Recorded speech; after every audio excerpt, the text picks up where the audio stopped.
I killed Nathan Hale. I had no choice. He was becoming one of them. He could have stopped me, but I think he wanted to die. At least that's what I keep telling myself. Hello there, Sir from 17 once again, introducing you to the final level of my Resistance 3 Superhuman difficulty video walkthrough. And this is chapter 20, entitled The Promise. And here we are, guys. This is it. This is the last level of the game. This is the final encounter. This is everything we've been working towards. And hell yes, it is anticlimactic, and it is nowhere near as impressive or as, high scale as I thought it was going to be, but it's still kind of cool, and, it's what Insomniac wanted to do, and they pulled it off. I would have liked maybe a giant boss, maybe a Chimerian Queen or something like that, but this isn't the end of the Chimera, and I don't think this is the last we'll see of them, so I suppose it's kind of fitting what we're about to do, and it's very similar to Resistance 1, where you have to destroy a machine. And what's going to happen is, this room is filled with all types of enemies, and the first enemies are these fucking annoying electricity drones, and I hate them. I have found out though you can throw your EMP grenades at them and it does kill them super quick. But this first section here, if you can kill all those without leaving the room, you'll give yourself a massive favour. The only problem is the checkpoint is inside the room, and when you come back on the checkpoint, those drones will come back. So right now, there are no enemies here, and I couldn't figure out why, but there will be if you let them spawn in. So what you should be doing is shoot the core as quickly as you can. Watch what I'm about to aim at. Shoot that. There are 4 of the power cells on it which you need to destroy on both sides, and once you do it twice on both sides, once you do that side and you do this side, it will effectively spawn the last boss, which is the brawler. Once you do one, it spawns the enemy. Once you do the second one, it spawns the last boss, and he spawns to my right at approximately 1 o'clock. He's over there. Do you see him? That's him. What will happen now is, all you have to do is kill that ape. Once he dies, the game is done. It checkpoints for you, you can die as many times as you want after that, it's dead simple. You just need to kill this guy as quickly as possible and ignore everything else in the room. And I do it in the sloppiest and luckiest way you can possibly do it, which is shoot him with everything I've got, run around, make sure I keep a little bit of distance, and just hope that nothing else takes too much of an interest in me, because the other Chimera are very strong, they're very damaging, but luckily enough they don't seem to know where I am right now, and I get pretty lucky on this encounter. I'm going to say it, I'll admit it, but it's one of those things where if I've done it, you can do it too. So throw everything you've got at him. If you can take his armor off, it will stun him. Once he opens his chest up, get some distance and hit him with it. I mean, you've got a rocket launcher, for God's sake, use it. I know I do in a minute, and it ends this fight. So hit him with everything you've got, and just be aware of your life, be aware of your surroundings, and look at him shooting at me but not hitting me. How lucky is this? This doesn't even look like it's on Superhuman because I'm not getting tagged, but I can guarantee you it is. So I throw down a turret just then. I got hit a little bit then by the Chimera. I'm throwing a ton of turrets down just in case he cheeses. He's over in the far side. I hit him with the marksman, shooting him with all I've got. He's quick as hell, running away. Once again, there's the Chimera stood. No idea what he's doing. And I would say use your rocket launcher earlier than I do, because it will make this fight immensely quicker. But I fire that, it knocks me back, and it kills him. And there you go, there's the checkpoint. All you need to do now is finish destroying the machine in the center, but what I do is I clean up every single Chimera in the room. Because I'm like that, and I thought I might as well, if I'm going to do a job, I'm going to do it thoroughly. So when he dies, as per usual, the scripting on the Chimera makes them rush you like absolute idiots and suicide bombers. So just be careful, because they're very aggressive and they're very quick, and you might not have a lot of life after that encounter, because the brawler is not a hard boss when you do it correctly, but he can kill you quicker than probably anything in the game.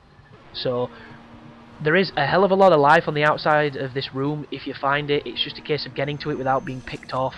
And right now you could just shoot at that machine and destroy it, and it would be the end of the game. But as I've mentioned, I'm going to be killing the Chimera in the room and just cleaning up the dudes. So just keep moving around, be cautious. You literally do not have to do this. All you have to do is shoot the power cores on the sides of the terraformers main core. But I wanted to do it the old-fashioned way and feel like I had a nice small victory. And there are the power cords in the side of it that I've just looked at briefly just then. There's a guy shooting me from over there, so I know that there's a couple of Chimera knocking around. There he is. Is he an auger? Yeah, it was an auger, I think. Guy was pretty big. But I think that about settles pretty much all the Chimera in the room, and all you have to do now is focus on destroying the core. So the next guys, no, that's not the sentence I wanted to say. The next guide you're going to be seeing on my channel will be, I'm going to finish the Enslaved guide, and I'm going to finish the Red Faction guides. I'm also going to be uploading a Dead Island guide. It could be a live playthrough. I will have already played the game, so I'll know exactly where I'm going, so it will be a guide as well. It will just not be the same kind of caliber guide as these, where I do the in-depth analysis of the gameplay. That's probably going to be me talking about a lot more bullshit while I play and just doing silly things, because that's kind of what I'm like in real life. So hopefully people will watch that and enjoy it and get something different from it.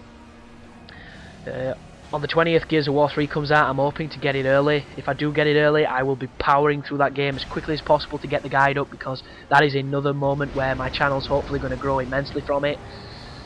And I'm pretty much going to be doing any of the decent games that are coming out, so if you can think of a game that you think is cool, if I get it, I'm probably going to do a guide for it. The only problem is university's starting up very soon, and that's going to slow my progress down, but I'm still a hell of a lot more active than your standard YouTuber, so if you're worried I'm just going to become a dead channel that uploads every so often, that is never going to happen. I'm far too invested in this, I enjoy it far too much, and the people that follow me enjoy it far too much as well for me to stop, so it'd just be unfair. But this section here, you have unlimited ammo, it is really fun, I don't think you can die, so just go Dirty Harry on all of the Chimera and take them out. It's fun as hell, but this is pretty much all a cutscene, there's nothing after this, you've beaten the game and you will get your trophy. And for the people that come to my channel for the Call of Duty and for the multiplayer stuff, I'm not going to completely ignore that, I'm still going to do it. I have plenty of gameplays on my hard drive. I'm going to be playing a hell of a lot of Modern Warfares and Call of Duties in the future, especially Modern Warfare 3. The only problem right now is, because the gaming scene is so frenetic and it's so filled with good games, the guides come first. This channel primarily is focused on making walkthroughs. The multiplayer commentaries are something I enjoy to do and something that get a lot of views because people enjoy them. And there's something that will be coming and will happen a hell of a lot more when I get the chance. I've figured out with the Tritons how to record live commentaries and TeamSpeak, so I'm going to be doing a lot of that with different Call of Duty games, different multiplayers, and perhaps zombies. So that's definitely something people should look forward to, because it's fun, and you get to hear me and my buddies talk shit, so what's more fun than listening to a bunch of idiots talk about random things? I don't think there is anything more fun than that. But once you land on this area, there's going to be some lovely climatic silence as you recover from your little shell shock, and now you have to finish off the brawler with the Magnum, so shoot his face off. I think all you have to do is detonate the rounds, and that pretty much puts him down. And you're now going to fall. He's going to go into the big terraformer beam, which is going to disintegrate him, and we're going to get saved by Elvis and the VTOL, so Joseph Capelli will be going home to his wife and child. He's defeated the Chimera, and you will get your trophy, guys, so congratulations. You have beaten Superhuman on Resistance 3. And it is a challenge well earned, because this is not the easiest game in the world, and there it is. You beat Superhuman. After you celebrate, take your skills online and show everyone how good you are. There's your brutal trophy. And as always, guys, thanks for watching. I hope it helped. And you take care now.